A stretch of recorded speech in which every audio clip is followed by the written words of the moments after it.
Francis Lalanne a des convictions intimes et très personnelles, et les défend corps et âme. Invité sur le plateau de Touche pas à mon poste le 26 janvier, le chanteur de 62 ans a créé un vif débat en appelant Emmanuel Macron à la destitution. Selon l'artiste, le chef de l'État aurait menti et manqué à ses obligations, mettant en danger la vie des Français concernant la crise sanitaire qui frappe le monde entier depuis 1 an maintenant. En citant l'article 68 de la Constitution, l'artiste aux cheveux longs a fait part de ses intentions en direct de C8. J'ai appelé à la destitution du président de la République et surtout j'ai lancé un appel à la représentation nationale.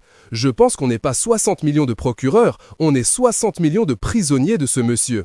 Il m'inquiète énormément. Je pense qu'il n'est pas tout à fait maître de ce qu'il dit, de ce qu'il fait. Ce qui est grave en ce moment, c'est que nous ne sommes plus dans un état de droit, a-t-il ainsi assuré, sûr de ses idées. Nous sommes 60 millions de prisonniers. Le président a menti aux Français. Francis Lalanne explique pourquoi il appelle à destituer Emmanuel Macron dans #tpmp.picpic.dgk5csqmg. Des propos plutôt scandaleux pour les chroniqueurs présents dans l'émission de Cyril Hanouna, à commencer par Bernard Montiel, qui a rapidement répliqué en répondant que pour un tel projet, il faudrait l'accord de 58 députés et 35 sénateurs. Puis Nicolas Pernicoff a rappelé que le chanteur en cuissarde était domicilié en Belgique.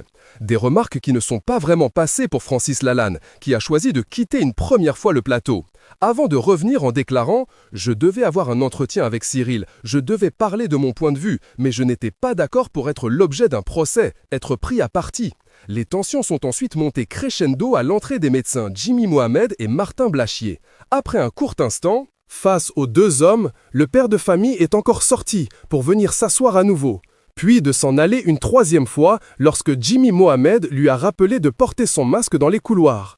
Dans une interview pour Non-Stop People, Francis Lalanne a donné son opinion sur la Covid-19 et Nicolas Bedos a parlé de son engagement auprès des Gilets jaunes et s'est confié sur la jeune femme qui partage sa vie.